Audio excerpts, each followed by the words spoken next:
आपका यूनिक प्रज्ञान यूट्यूब परिवार में मैं प्रज्ञान सर हार्दिक स्वागत करता हूं, वंदन करता हूं, अभिनंदन करता हूं। प्यारे साथियों, TST PhD special practice test श्रृंखला में आज के इस वीडियो में हम लोग बड़े ही महत्वपूर्ण प्रश्नों पर करने वाले हैं प्रैक्टिस। तो इस प्रैक्टिस सेट को हल करना प्रारंभ करें। इससे पूर्व अगर वीडियो को पहली बार देख रहे हैं तो वह चैनल पर नए हैं तो कृपया चैनल को सब्सक्राइब, वीडियो को लाइक और शेयर करना बिल्कुल ना भूलें। तो बिना समय गंवाए प्रारंभ करेंगे पाठचर्या को और देखेंगे आज की पाठचर्या का आज का पहला प्रश्न। लहर किस विधा की रचना है, इसका आपको जवाब। जयशंकर प्रसाद द्वारा लिखी गई यह काव्य रचना है विकल्प बी इस प्रश्न का बिल्कुल सही जवाब। अगला प्रश्न, छायावाद के संदर्भ में कौन सा कथन असत्य है। छायावादी काव्य में व्यक्तिगत प्रणय की भावभूमि करुणा से लेकर के आनंद तक फैली हुई है।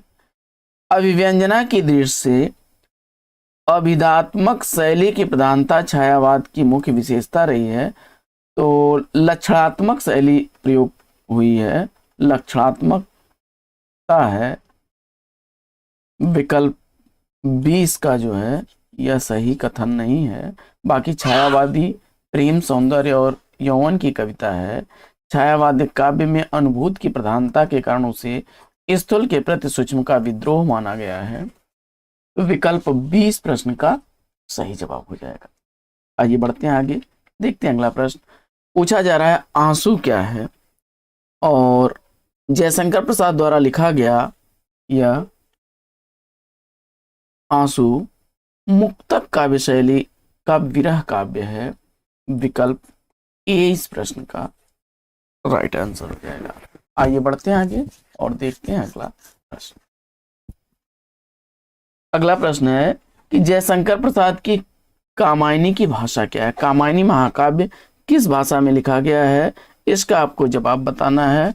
और इस प्रश्न का सही जवाब आपने खड़ी बोली चुन करके बिल्कुल सही जवाब दिया, विकल्प डी। अगला प्रश्न है कि बांधो न नाव इस ठाव के लेखक कौन है। देखिए, बांधो न नाव इस ठाव बंधु करके एक कविता है, बांधो न नाव इस ठाव बंधु। तो यह कविता महाप्राण सूर्यकांत त्रिपाठी निराला द्वारा लिखी गई है, निराला जी की है। जबकि बांधो न नाव इस ठाव यह रचना उपेंद्रनाथ आस्क की है। विकल्प ए इस प्रश्न का राइट आंसर हो जाएगा। आइए बढ़ते हैं आगे और देखते हैं अगला प्रश्न। महादेवी वर्मा की किस कृति में जीव जंतुओं और पशु पक्षियों से संबंधित संस्मरण है। महादेवी वर्मा जी ने खरगोश, गिलहरी, हिरनी, कुत्ता, नेवला, घोड़ी, कुतिया आदि से संबंधित संस्मरण लिखे हैं मेरा परिवार में। दुर्मुख नाम से उनका खरगोश, गिल्लू गिलहरी, सोना हिरनी रहती है, गौरा गाय है, और कुत्ता का नाम नीलू है, नेवले का नाम निक्को है, घोड़ी का नाम रानी और कुतिया का नाम रोजी है इनके। तो विकल्प डी अगर आपने चयनित किया तो बिल्कुल सही जवाब। अगला प्रश्न है कि भारतेंदु के अनुसार हिंदी का पहला मौलिक नाटक आपसे पूछा जा रहा है। प्रश्न संख्या 7 का सही जवाब, भारतेंदु जी के अनुसार हिंदी का पहला मौलिक नाटक नहुष आपने चुना, विकल्प ए को तो राइट आंसर के साथ है। यह इनके पिता गोपाल चंद्र उर्फ गिरधर दास द्वारा लिखा गया है। अगला प्रश्न है कि सूर्य की अंतिम किरण से सूर्य की पहली किरण तक किस विधा की रचना है। प्रश्न संख्या 8 का सही जवाब सुरेंद्र वर्मा द्वारा लिखा गया नाटक विधा की रचना आपने सेलेक्ट कर लिया, तो डी बिल्कुल सही। अगला प्रश्न है कि इनमें से कौन सा भारतेंदु जी का अनुदित नाटक है। प्रश्न संख्या 9 का सही जवाब विद्या सुंदर को चुना आपने, तो बिल्कुल सही जवाब 1867 ईस्वी का अंदित नाटक है। अगला प्रश्न,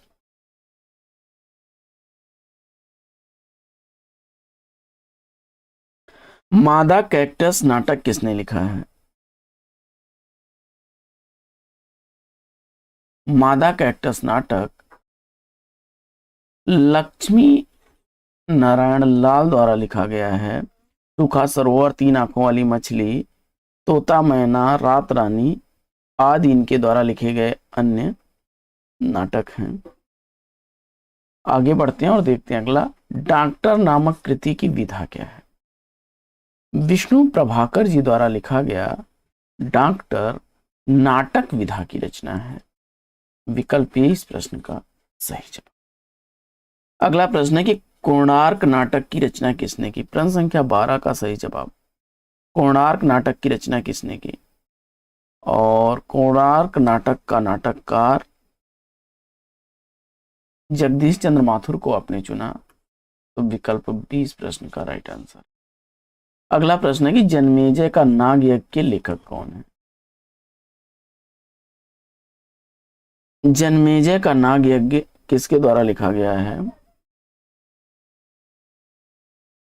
तो स्कंद गुप्त, चंद्रगुप्त, ध्रुव स्वामी, अजात शत्रु, जन्मेजय का नाग यज्ञ, यह सब किसके हैं? जयशंकर प्रसाद के हैं। जयशंकर प्रसाद द्वारा लिखा गया है। विकल्प सी इस प्रश्न का सही जवाब। अगला प्रश्न है कि गुरु ग्रंथ साहब में कितनी कविताएं, किस कवि की रचनाएं हैं, क्षमा करें, तो गुरु ग्रंथ साहब में कबीर की भी रचनाओं का संकलन है। विकल्प 20 का राइट आंसर। अगला प्रश्न है कि किस काव्य में मूर्ति पूजा और अवतारवाद का विरोध किया गया है? मूर्ति पूजा और अवतारवाद का विरोध संत काव्य परंपरा के कवियों में किया है। विकल्प 20 का राइट आंसर। सगुण काव्य धारा और रामकृष्ण काव्य धारा इसी के भाग हैं, तो ये लोग तो सगुण के उपासक हैं। बढ़ते हैं आगे और देखते हैं अगला प्रश्न।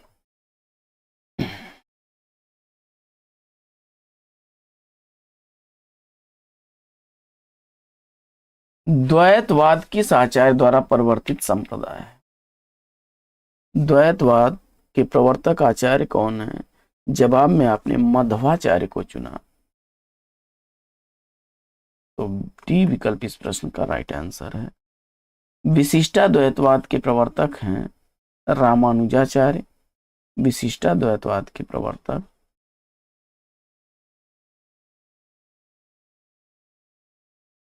विशिष्टाद्वैतवाद के प्रवर्तक रामानुजाचार्य हैं और द्वैतवाद के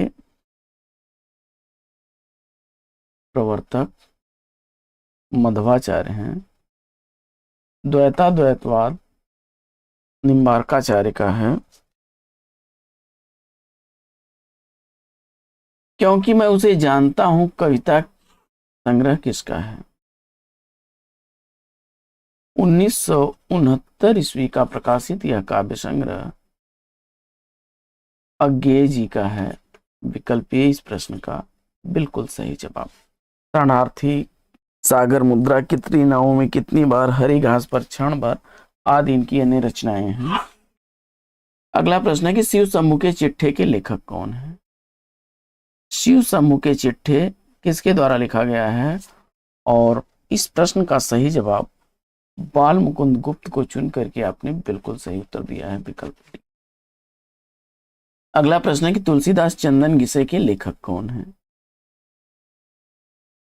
ठिठुरता हुआ गणतंत्र, निठल्ले की डायरी, पगडंडियों का जमाना, सदाचार का ताबीज, शिकायत मुझे भी है जैसे रचनाओं की रचना करने वाले रचनाकार व्यंगकार हरिशंकर प्रसाई को चुना आपने, तो बिल्कुल सही जवाब। अगला प्रश्न है कि पुष्टि मार्ग की स्थापना किसने की है? पुष्टि मार्ग की स्थापना किसने की है, इसका आपको जवाब बताना है। प्रश्न संख्या 20 का राइट आंसर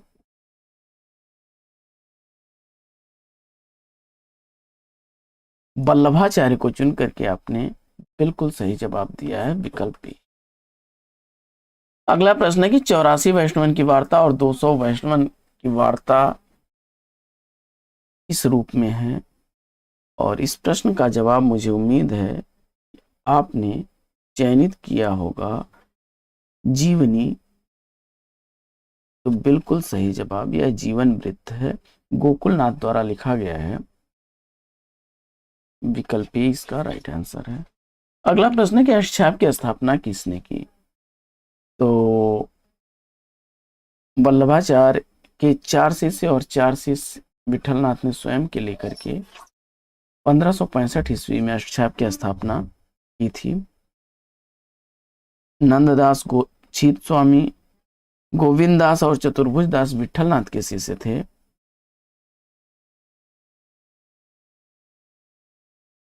बढ़ते हैं आगे और देखते हैं अगला प्रश्न।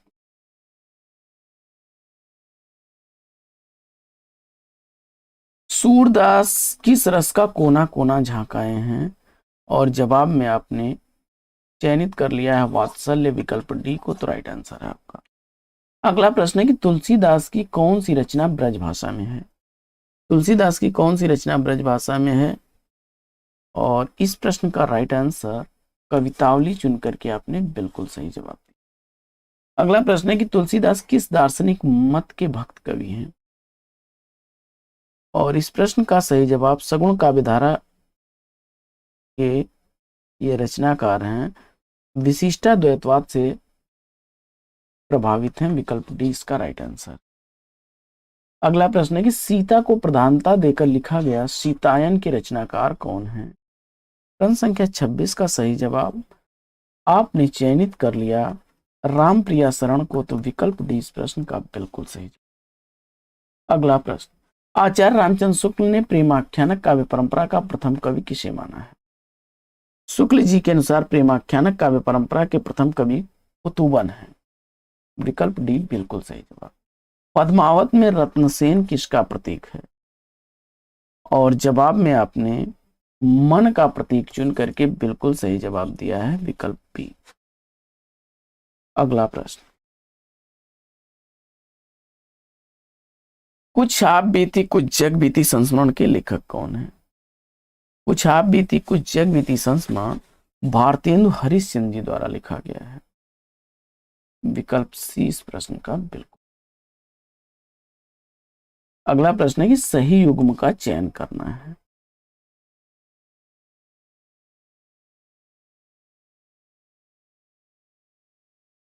आखिरी चट्टान तक मोहन राकेश द्वारा लिखी गया यात्रा साहित्य है, विकल्प डी इस प्रश्न का राइट आंसर हो जाएगा। अगला प्रश्न है, इनमें से कौन सा कवि सत्सईकार है? जवाब में आपने वीर सत्सई रचना के लिए मंगला प्रसाद पारितोषक से सम्मानित रचनाकार वियोगी हरि को चुना, तो विकल्प डी बिल्कुल। अगला प्रश्न है कि शिवा को बखानो की बखानो छत्रसाल को में शिवा का अर्थ क्या है? और इस प्रश्न का जवाब आपने शिवाजी को चुन लिया, तो विकल्प 20 का राइट आंसर है। रीत काल के कवि भूषण की यह पंक्तियां हैं, भूषण की पंक्ति है। भूषण। अगला प्रश्न है कि रीत काल को अलंकृत काल किसने कहा है? रीत काल को अलंकृत काल किसने कहा है? तो विश्वनाथ प्रसाद मिश्र जी ने तो इसे श्रृंगार काल दिया है, श्रृंगार काल कहा। अलंकृत काल कहने वाले हैं मिश्र बंधु, मिश्र बंधुओं ने इसे अलंकृत काल कहा है, विकल्प ए इस प्रश्न का राइट आंसर। अगला प्रश्न, अगला प्रश्न, लोग हैं लागी कवित बनावत मुहि तो मेरे कवित बनावत, उपयुक्त काव्य पंक्तियों के रचयिता का नाम आपको बताना है। प्रश्न संख्या 34 का सही जवाब क्या बनेगा? और इस प्रश्न का राइट आंसर अगर आपने चयनित कर लिया है किसको, सुजान सागर, बिरह लीला, कोकसार, ये सब घनानंद की रचनाएं हैं।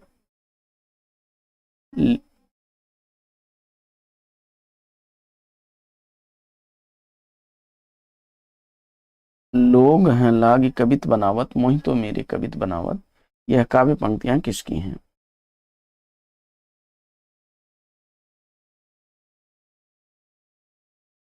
और इस प्रश्न का राइट आंसर आपने घनानंद को चुना, तो राइट आंसर है विकल्प सी। अगला प्रश्न,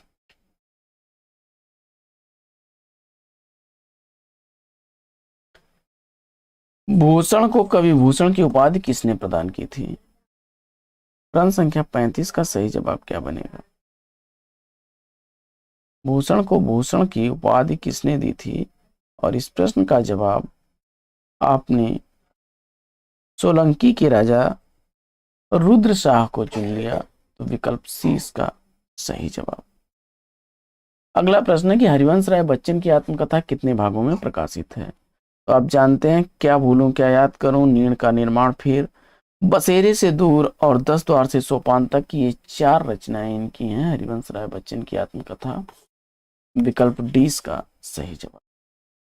अगला प्रश्न है कि आधुनिक काल में पद्य के साथ किसका विकास हुआ? और इस प्रश्न का जवाब गद्य को चुन करके आपने सही जवाब चुना है। अगला प्रश्न है कि उद्धव शतक में छंदों की संख्या कितनी है? जवाब में आपने 116 छंद चुन करके इस प्रश्न का भी सही जवाब दिया। अगला प्रश्न है कि रीत काल का समय क्या है? शुक्ल जी ने रीत काल की समय सीमा को 1700 विक्रमी संवत से 1900 विक्रमी संवत तक चुना है। विकल्प 20 का राइट आंसर है। ये वीर गाथा काल का समय काल है, 1050 से 1375, और 1375 से 1700 विक्रमी संवत भक्ति काल का समय।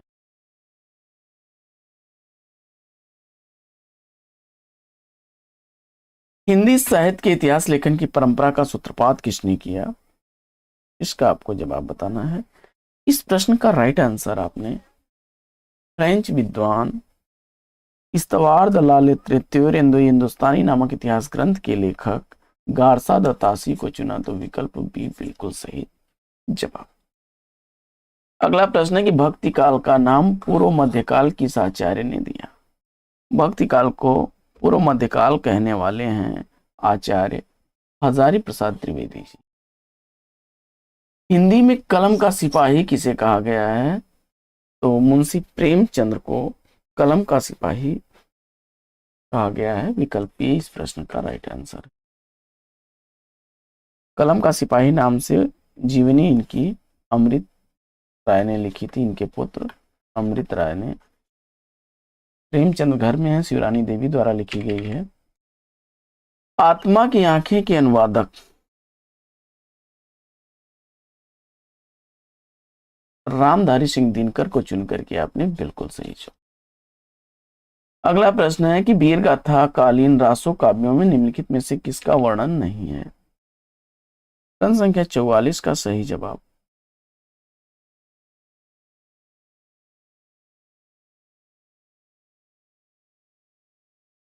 प्रश्न संख्या 44 का सही जवाब क्या होगा? और इस प्रश्न का राइट आंसर कृष्ण लीला को सेलेक्ट किया आपने, तो विकल्प सी बिल्कुल सही जवाब। अगला प्रश्न है कि अपभ्रंश काव्य का सुप्रसिद्ध छंद कौन सा है? और इस प्रश्न का जवाब पद्धरिया छंद, विकल्प ई का चयन किया, तो राइट आंसर। खड़ी बोली में सबसे पहले काव्य सृजन करने वाले कवि कौन हैं? इस प्रश्न का जवाब अमीर खुसरो को चुनकर के आपने सही जवाब दिया। वे पथ कैसा अनुभव है, और जवाब में आपने सात्विक अनुभव चुना, तो बिल्कुल सही जवाब। सदियों का संताप किसकी रचना है? सदियों का संताप दलित विमर्श के लेखक ओम प्रकाश वाल्मीकि जी की रचना है। विकल्प सी बिल्कुल सही जवाब। अगला प्रश्न है कि निम्नलिखित में से कौन सी रचना धर्मवीर भारती की नहीं है? धर्मवीर भारती की रचना इसमें से कौन सी नहीं है? तो 7 गीतवर्ष, ठंडा लोहा, कनुप्रिया धर्मवीर भारती की रचनाएं हैं, जबकि दुष्यंत कुमार की रचना है, दुष्यंत कुमार की रचना है सूर्य का स्वागत। अगला प्रश्न, हरी घास पर क्षणभर शीर्षक काव्य संकलन के रचनाकार कौन है? और इस प्रश्न का जवाब आपने अज्ञे जी को चुन लिया। 1943 ईस्वी में चार सप्तक के संपादक भी रहे ये, और चिंता, इत्यलम, भग्नदूत, सागर मुद्रा, अगन के पार द्वार, कितनी नावों में कितनी बार इनकी प्रमुख रचनाएं हैं। अगला प्रश्न है कि इनमें से कौन सा ग्रंथ बृहत्त्रयी में है। तो बृहत्त्रयी में किरातार्जुनीयम, शिशुपाल वधम और नैषधि चरितम आते हैं। तो विकल्प डी इसका राइट आंसर हो जाएगा। फूल नहीं रंग बोलते हैं काव्य संग्रह किसका है। तो युग की गंगा, आग का आईना, मार प्यार की थापे जैसी रचना करने वाले रचनाकार केदारनाथ अग्रवाल को आपने चुना। तो विकल्प ए इसका राइट आंसर। अगला प्रश्न है कि प्रेमचंद्र के तीसरे दौर की कहानियां किस श्रेणी की हैं। तो वो प्रारंभिक दौर में तो आदर्शवादी थे, लेकिन बाद में वे गांधीवादी विचारधारा के साथ साथ यथार्थवादी दृष्टिकोण को अपना लिया। तो यथार्थवादी अगर आपने सेलेक्ट कर लिया है तो बिल्कुल सही जवाब।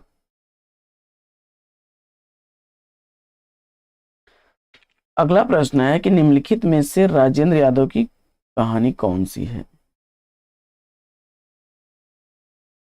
जवाब में जहां लक्ष्मी कैद है विकल्प बी को चयनित कर लिया, बिल्कुल सही जवाब। तलाश कमलेश्वर की कहानी है। जैनेन्द्र की कहानी है एक दिन, और मोहन राकेश की कहानी है एक और जिंदगी। अगला प्रश्न है कि किस सदी में गद्य की एक नई विधा का विकास हुआ जिसे कहानी के नाम से जाना जाता है। प्रश्न संख्या 55 का सही जवाब 19वीं सदी चुन करके आपने बिल्कुल सही जवाब दिया। अगला प्रश्न, आचार्य शुक्ल द्वारा लिखित 11 वर्ष का समय किस विधा की रचना है। आचार्य शुक्ल द्वारा लिखा गया 11 वर्ष का समय किस विधा की रचना है। और इस प्रश्न का जवाब 1903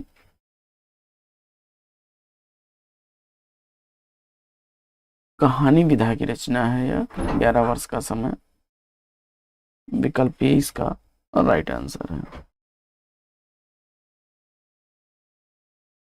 अगला प्रश्न, निम्नांकित में से कौन सा काव्य ग्रंथ नहीं है। और इसमें सही जवाब आपने रसज्ञरंजन को चुना। महावीर प्रसाद द्विवेदी द्वारा निबंध है, विकल्प सी को तो राइट आंसर है। अगला प्रश्न है कि साकेत की कथा का मुख्य संबंध किसके चरित्र विकास से जुड़ा है। प्रश्न संख्या 58 का सही जवाब महाकाव्य चुना। तो यह महाकाव्य जो है किसके चरित्र से जुड़ा हुआ पूछा जा रहा है। तो लक्ष्मण और उर्मिला को केंद्र में रख करके लिखी गई एक रचना है, विकल्प बी इसका राइट आंसर है। अगला प्रश्न है कि ठेठ हिंदी का ठाठ किस विधा की रचना है। ठेठ हिंदी का ठाठ किस विधा की रचना है। अयोध्या सिंह उपाध्याय हरिऔध को चुनकर, अयोध्या सिंह उपाध्याय हरिऔध द्वारा लिखी गई यह रचना है ठेठ हिंदी का ठाठ, जो कि उपन्यास है। विकल्प सी इस प्रश्न का राइट आंसर हो जाएगा। आगे बढ़ते हैं और निर्मला उपन्यास का उपन्यासकार आपसे पूछा जा रहा है। मुंशी प्रेमचंद्र को चुन करके बिल्कुल सही जवाब दिया है आपने। गबन, प्रेमाश्रम, रंग भूमि, कायाकल्प, प्रतिज्ञा, गोदान आदि इनके चर्चित उपन्यास हैं। नौकर की कमीज साहित्य की किस विधा की रचना है। नौकर की कमीज साहित्य की दृष्टि से किस विधा की रचना है। और इस प्रश्न का जवाब आपने विनोद कुमार शुक्ल द्वारा लिखा गया उपन्यास विधा चुना है। तो विकल्प बी बिल्कुल सही जवाब। ग्लोबल गांव के देवता किसकी रचना है। और इस उपन्यास का भी लेखक आपने रणेंद्र को चुना। तो विकल्प ए इस प्रश्न का राइट आंसर। अगला प्रश्न है कि निम्नलिखित में से मृदुला गर्ग का उपन्यास कौन सा है। प्रश्न संख्या 63 का सही जवाब मैं और मैं चुन करके आपने बिल्कुल सही जवाब दिया है। अगला प्रश्न है कि वीरांगना उपन्यास के रचयिता कौन है। राम नरेश त्रिपाठी को चुना इस प्रश्न का जवाब। तो बिल्कुल सही जवाब विकल्प बी। अगला प्रश्न है कि काला जल का कथानक किस समस्या से संबंधित है। काला जल का कथानक स्त्री उत्पीड़न की समस्या से संबंधित है। विकल्प ए इस प्रश्न का बिल्कुल सही जवाब। गुलशेर खां सानी द्वारा लिखा गया यह उपन्यास है। अगला प्रश्न है कि रूप जीवा उपन्यास के लेखक कौन है? और रूप जीवा उपन्यास का लेखक आपने इसको चुना लक्ष्मी नारायण लाल को। बिल्कुल सही जवाब विकल्प ए। अगला प्रश्न, धनिया झुनिया प्रेमचंद के किस उपन्यास के पात्र हैं? जवाब में आपने गोदान को चुना, तो बिल्कुल सही जवाब। प्रोफेसर मेहता, होली, गोबर, भोला, राय साहब, खन्ना, झुनिया, ओमकार नाथ, सिलिया, दुलारी, ये सब इसी के पात्र हैं। अगला प्रश्न है कि अरे आवर रहेगा याद अज्ञे की किस विधा की रचना है? और आपने इसको यात्रा साहित्य चुन लिया है, तो बिल्कुल सही जवाब विकल्प डी। अगला प्रश्न है कि निम्नलिखित रचनाओं में से कौन सा यात्रा वृत्तांत है? दिए गए विकल्पों में से यात्रा साहित्य आपको चुनना है। तो यात्रा वृत्तांत है, इसमें निर्मल वर्मा द्वारा लिखा गया चिड़ों पर चांदनी, यह यात्रा वृत्तांत है निर्मल वर्मा का। निर्मल वर्मा द्वारा लिखा गया यात्रा साहित्य है। अगला प्रश्न, हिंदी भाषा की कितनी विख्यात बोलियां हैं? हिंदी भाषा की कितनी विख्यात बोलियां हैं, इसका आपको जवाब बताना है। प्रश्न संख्या 70 का सही जवाब विकल्प सी 8 विख्यात बोलियां चुना, तो बिल्कुल सही जवाब। अगला प्रश्न है कि हिंदी भाषा का प्रथम प्रामाणिक ग्रंथ कौन सा है? प्रश्न संख्या 71 का सही जवाब पृथ्वीराज रासो को आपने चुना है। बिल्कुल सही जवाब विकल्प सी। अगला प्रश्न है कि ब्रज भाषा का विकास किस अपभ्रंश से हुआ है? ब्रज भाषा का विकास किस अपभ्रंश से हुआ है?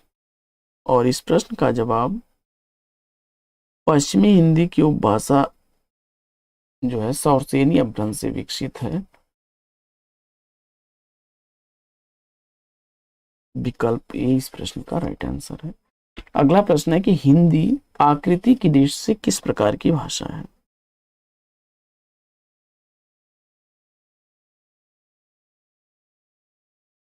तो इस प्रश्न का जवाब श्लिष्ट योगात्मक चुना आपने, तो राइट आंसर है।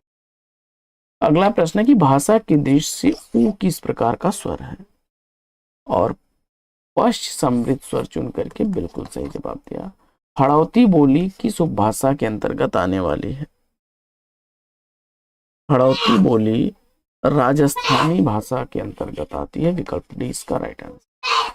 अगला प्रश्न है कि लिखित रूप में मूल ध्वनियों के लिए जो चिन्ह मान लिए गए हैं, जिस रूप में लिखे जाते हैं उसे क्या कहा जाता है? तो वही भैया लिपि कहलाती है आपकी। विकल्प बी इसका राइट आंसर है। अगला प्रश्न है कि निम्नलिखित में से घोष वर्ण आपको चयनित करना है। विकल्प ए आपने चयनित किया, तो राइट आंसर है। अगला प्रश्न है कि ओष्ठ वर्ण कौन सा है? और इस प्रश्न का जवाब आपने विकल्प डी चुना, तो बिल्कुल सही जवाब। अगला प्रश्न है कि ई च छ ज झ यहाँ का उच्चारण किससे होता है? और जवाब में आपने तालु चुना, तालव्य। विकल्प डी को सी को, तो राइट आंसर है। अगला प्रश्न है कि रस का चयन करना है। विंध्य के वासी उदासी तपोव्रत धारी महाबिनु नारी दुखारे, गौतम तीय तरी तुलसी सो कथा सुनवे मुनि वृंद सुखारे, वही है शिला सब चंद्रमुखी पर से पद मंजुल कंज तिहारे, किन्नी भली रघुनायक जू करुणा करी कानन को पगुधारो। रस कौन सा है? जवाब में आपने हास्य रस विकल्प ए का चयन किया, तो राइट आंसर है आपका। अगला प्रश्न है कि वियोग श्रृंगार की स्थिति किसमें नहीं है? तो जहां पर मिलन होगा वहां वियोग नहीं होगा। विकल्प बी इसका राइट आंसर। अगला प्रश्न है कि श्री राम स्वरूप अगाध अनूप बिलोचन मीनन को जलु हैं, श्रुति राम कथा मुख राम को नाम ही पुनि राम ही को थलु हैं। इन पंक्तियों में रस कौन सा है? और जवाब में भक्ति रस चुन करके इस प्रश्न का राइट आंसर दिया है। अगला प्रश्न है कि पीतर पीपर पात सरिस मंडोला में उपमेय आपको बताना है। तो मन यहाँ उपमेय है और पीपर का पत्ता उपमान, विकल्प सी इसका राइट आंसर है।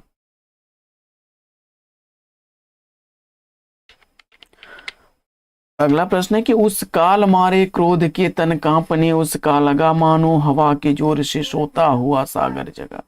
इन पंक्तियों में अलंकार कौन सा है, इसका आपको जवाब बताना है। प्रश्न संख्या 84 का राइट आंसर उत्प्रेक्षा अलंकार आपने चुना, तो विकल्प ही इस प्रश्न का बिल्कुल सही।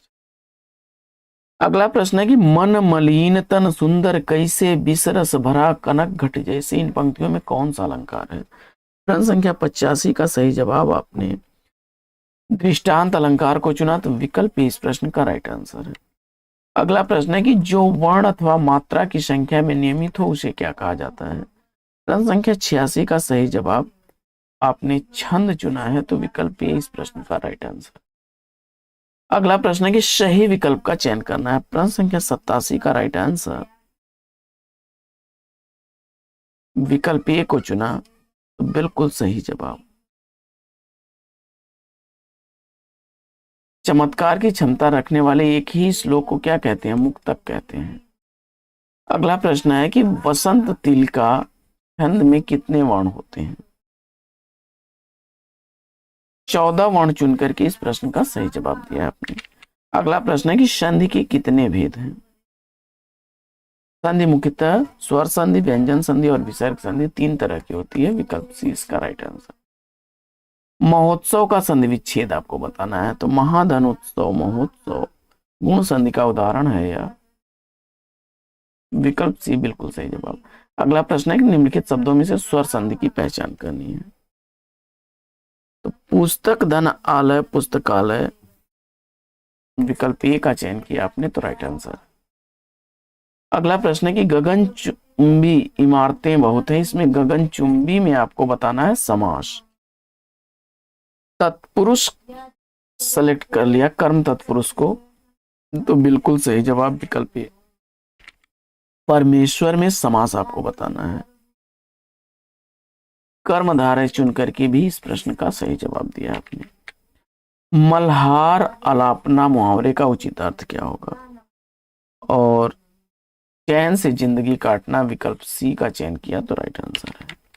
अगला प्रश्न है कि अंधे को दीपक दिखाना मुहावरे का अर्थ क्या होगा।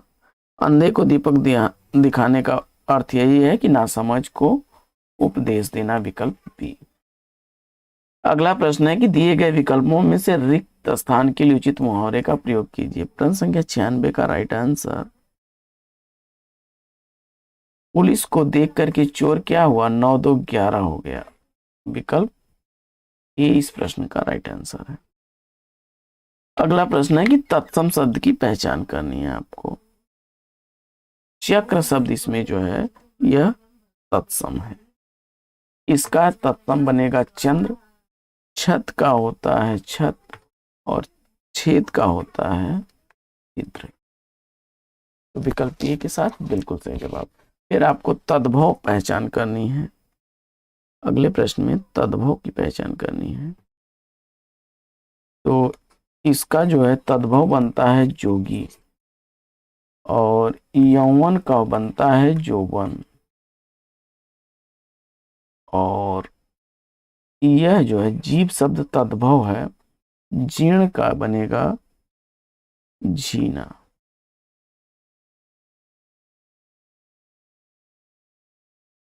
जीव शब्द का जो तत्सम है वो जिह्वा होता है। आगे बढ़ते हैं। श्रृंगार का तत्सम आपको बताना है। जवाब में विकल्प बी आपने चयनित किया, तो बिल्कुल सही जवाब। अगला प्रश्न है कि निम्नलिखित वाक्यों में से संबंध कारक वाला पहचान करना है। राधा का कुत्ता तेज दौड़ता है, विकल्प बी बिल्कुल सही जवाब। कृष्ण ने कंस को मारा, इस वाक्य में आपको बताना है कौन कौन से कारक हैं। तो कृष्ण ने कंस को मारा, इसमें कर्ता और कर्म दोनों हैं, विकल्प सी का राइट आंसर आपने चयनित किया। अगला प्रश्न है कि चोर ने धन के लिए धारदार हथियार से व्यवसाय की गर्दन धड़ से अलग कर दी। इस वाक्य में किस कारक का प्रयोग नहीं हुआ है? प्रश्न संख्या 102 का राइट आंसर चोर ने में कर्ता कारक हो जाएगा और धन के लिए संप्रदान कारक हो जाएगा। धारदार हथियार से करण कारक है और व्यवसाय की गर्दन को धड़ से अलग करना आपादान।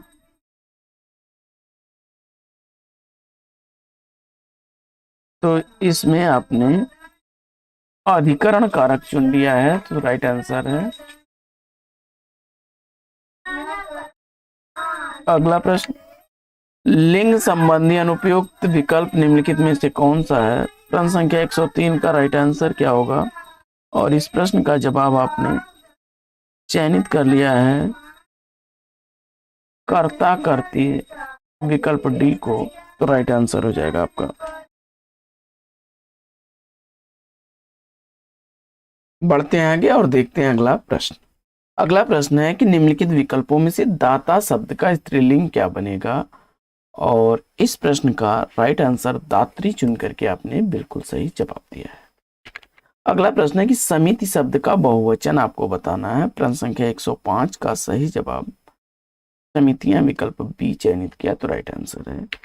जिसकी मत झट सोचने वाली हो उसके लिए एक शब्द क्या होगा? प्रश्न संख्या 106 का सही जवाब प्रतिपन्न मति विकल्प बी का चयन किया, तो राइट आंसर है। अगला प्रश्न है कि अनिच्छा में प्रयुक्त उपसर्ग क्या होगा? प्रश्न संख्या 107 का राइट आंसर विकल्प बी अन को चुना, तो राइट आंसर है। अगला प्रश्न है कि सुधि का तिर्यक बहुवचन दिए गए विकल्पों में से कौन सा है? प्रश्न संख्या 108 का राइट आंसर विकल्प बी इसका सही जवाब है। अगला प्रश्न है कि दिए गए विकल्पों में से अनुकूल का विरुद्धार्थी शब्द कौन सा है? प्रश्न संख्या 109 का राइट आंसर विकल्प डी को चयनित किया, तो राइट आंसर के साथ। हाँ, अगला प्रश्न है कि तुरंग शब्द का पर्यायवाची शब्द चुनिए। प्रश्न संख्या 110 का सही जवाब क्या होगा? जवाब में आपने विकल्प बी को चुना, तो राइट आंसर है। अगला प्रश्न है कि संदेह संशय में संदेह का अर्थ जहां मन में कुछ शंका होने की आशंका होना है, वहीं संशय का अर्थ क्या बनेगा? प्रश्न संख्या 111 का सही जवाब आपने चयनित कर लिया वास्तविकता के लिए अनिश्चय की स्थिति, तो डी विकल्प बिल्कुल सही जवाब। अगला प्रश्न है कि दिए गए विकल्पों में से शुद्ध वाक्य का चयन करना है।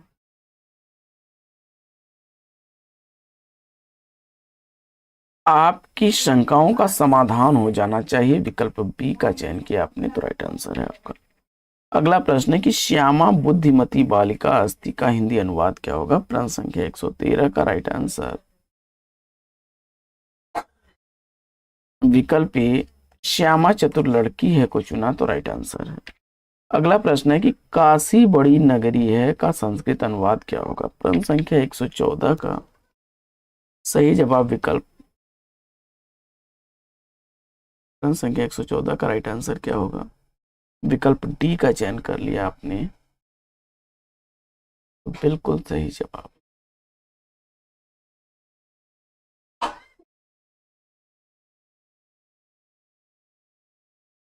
काशी विशाला नगरी अस्ति।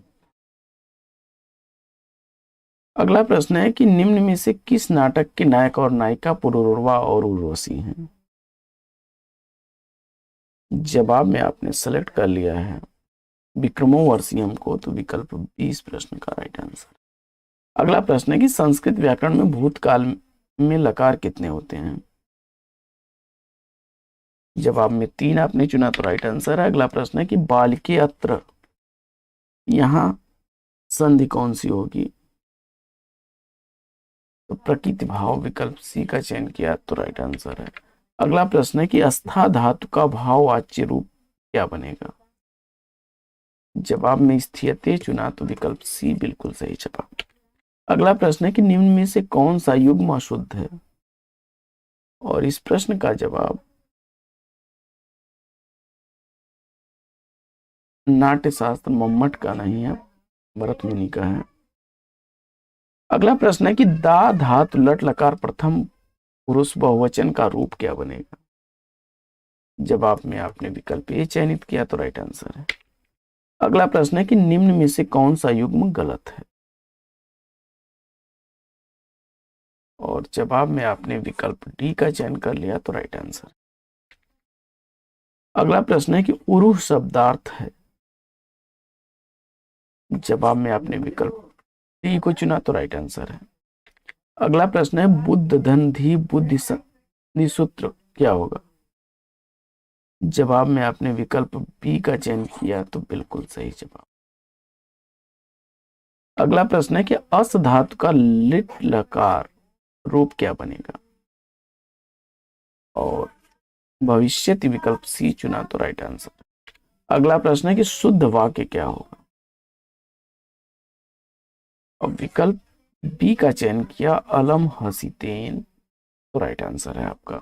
साथियों, आज की इस पाठचर्या मिलेंगे यहीं पर विराम। फिर मिलेंगे आपसे अगले वीडियो में एक नए प्रकरण, एक नया टॉपिक, एक नए अंदाज में। तब तक के लिए लेते हैं आपसे विदा। आपका जीवन मंगलमय हो। वेस्ट विशेष बेस्ट आप लग। जय हिंद।